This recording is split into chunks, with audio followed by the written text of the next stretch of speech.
Françaisdanslemonde.fr, la première plateforme multimédia d'aide à la mobilité internationale. Bienvenue sur notre podcast, je suis Gauthier Seyss et j'ai le plaisir de passer 10 minutes avec Cilia Rousset. Nous partons à Londres. 10 minutes, le podcast des Français dans le monde. Françaisdanslemonde.fr. Bonjour Cilia. Bonjour Gauthier. Très content de faire ta connaissance. On a échangé il y a quelques jours ensemble et j'ai eu envie de partager avec les auditeurs de Françaisdanslemonde.fr l'aventure de PIFL, qui est une asso importante sur Londres qui réunit les professionnels indépendants francophones de Londres. Et Dieu sait qu'il y en a.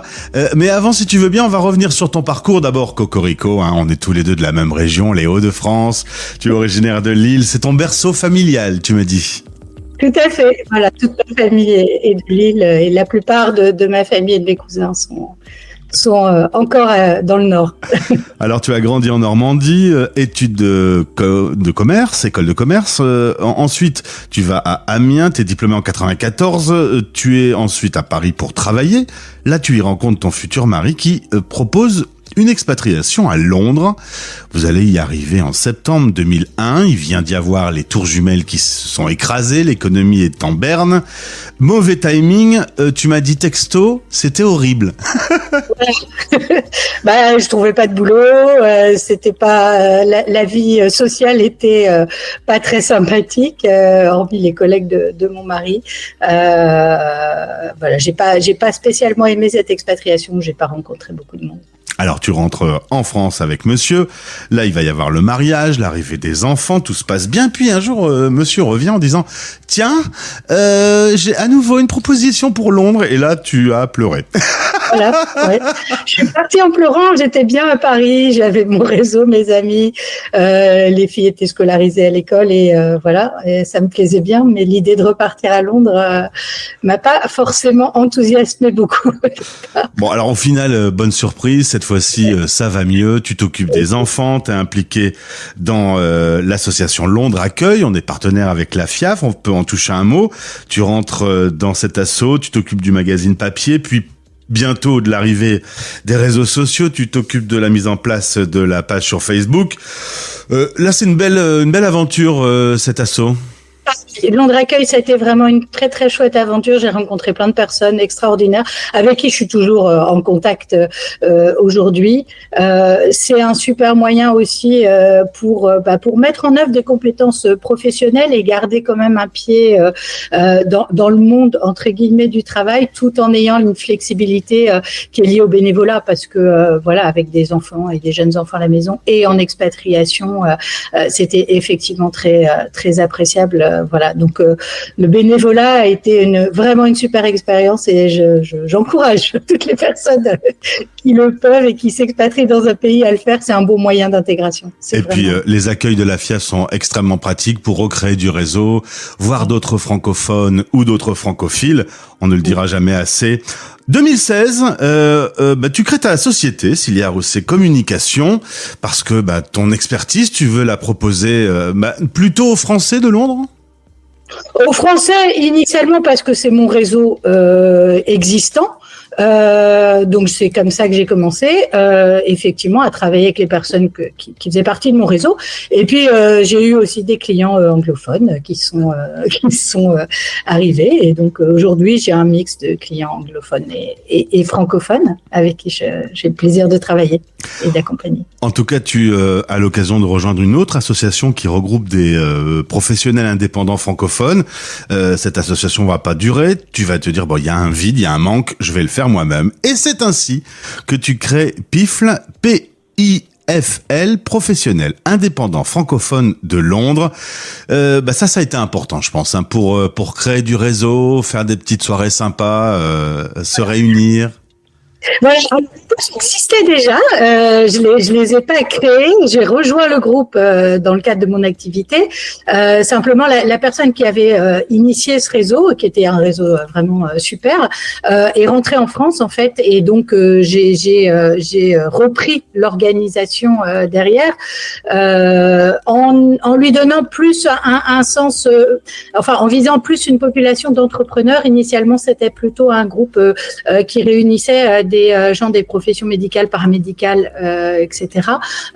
Et sont venus s'ajouter au groupe plein de gens de plein de business dans des domaines très très variés et différents aujourd'hui. Alors, comme tu le dis, plein de gens, puisque 20 000 membres sur la page Facebook, c'est énorme.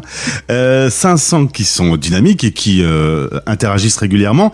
Et vous vous retrouvez une fois par mois autour d'une bonne bière. Vous allez dans un pub anglais pour faire vivre l'association. Voilà, on se retrouve dans différents endroits de Londres. J'essaye de varier un petit peu. Effectivement, l'idée, c'est un networking vraiment convivial. Il n'y a pas forcément de format ou d'obligation.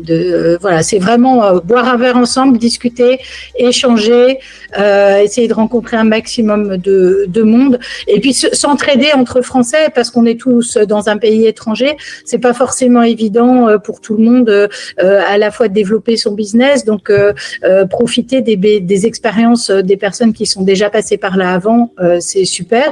Et puis aussi se recommander les uns les autres parce que quand on a besoin de je sais pas de coiffeurs, de gens d'alimentation, de services, d'un médecin, d'un coach, de cours de langue, etc. On est content aussi de trouver des personnes francophones qui peuvent éventuellement à qui on peut s'adresser. Faut dire que dans la capitale anglaise, on se baisse, on trouve des Français. 130 000 Français sont enregistrés au registre. Les autres estimations, c'est entre 300 000 et 400 000. Tout le monde ne s'enregistre pas. Bref, voilà, on va dire entre 150 000 et 300 000 Français, c'est énorme.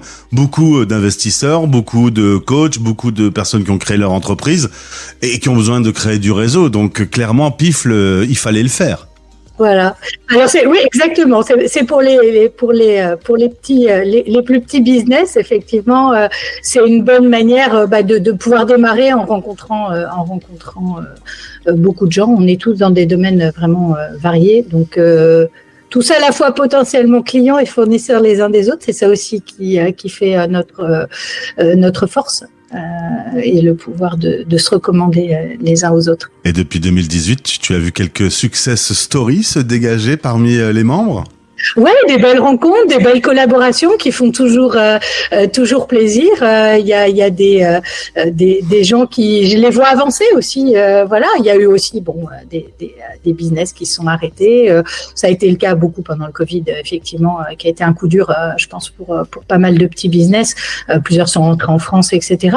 Mais ce qui est intéressant, c'est que j'ai à chaque soirée, j'ai des nouveaux arrivants et des anciens qui reviennent. Donc il y a encore des personnes qui découvrent les Pifl, alors qui ne correspondent pas forcément à des gens qui viennent d'arriver à Londres, qui sont des gens qui se lancent dans l'aventure entrepreneuriale, ou effectivement des gens qui viennent d'arriver aussi à Londres. Donc il y a un renouveau à chaque soirée, c'est jamais deux fois la même. Et est-ce que parfois certains membres t'étonnent par leur idée, par la création de leur entreprise, avec des idées folles ? Oui, il y a des chouettes projets. Je peux pas en mettre en avant. Non, on va pas en mettre l'un plutôt que l'autre, mais c'est toujours plein de surprises. J'invite les membres, mais il y a plein de chouettes projets, il y a plein de chouettes idées, il y a des gens dans des domaines tellement variés. Il y a des choses qui ne seraient pas venues à l'idée. Et puis il y a des métiers plus classiques aussi, mais dont on a tous besoin. Donc En tout cas, grâce à un partenariat entre Pifl et françaisdanslemonde.fr, j'aurai l'occasion de tendre mon micro à un certain nombre de professionnels indépendants francophones pour qu'ils puissent mettre en lumière leur action. Je vais très souvent à Londres, évidemment, il y a une forte communauté, une forte proportion de notre audience qui se trouve sur cette partie du monde, donc c'est tout à fait normal qu'on y retourne régulièrement. Pour toi, Cilia, te concernant, lorsque ton mari t'avait dit allez on retourne à Londres et que tu t'es mise à pleurer, ça y est, les larmes sont sèches? Je vais pleurer quand je vais repartir. Ça fait 15 ans maintenant qu'on est là et ma vie est bien installée ici. Donc, il n'y a pas, avec Brexit, Covid, tous ces changements, il n'y a pas des petits regrets parfois ou Non, la seule chose là aujourd'hui, c'est que j'ai mes deux filles qui sont rentrées en France faire leurs études. Donc c'est le petit point qui me donnerait éventuellement envie de rentrer. Mais pour la vie ici, oui, c'est pas depuis le Brexit, c'est plus compliqué. Il y a beaucoup de choses qui se compliquent, etc. Mais la vie reste quand même très agréable au Royaume-Uni. Les Anglais sont très très accueillants. C'est très agréable de vivre ensemble à Londres. Eh bien, Voilà. en tout cas, on va découvrir grâce au lien dans ce podcast l'association PIFL. Et si vous êtes un Français qui a entrepris à Londres, vous pouvez les contacter de notre part, contacter Cilia. On va donc se retrouver prochainement. J'espère, tu sais, t'es le bienvenu. Mais merci beaucoup. Merci de nous avoir présenté cet assaut, ton parcours. Et à bientôt alors. Salut. À bientôt. Merci Gauthier. Au revoir. Français dans le monde.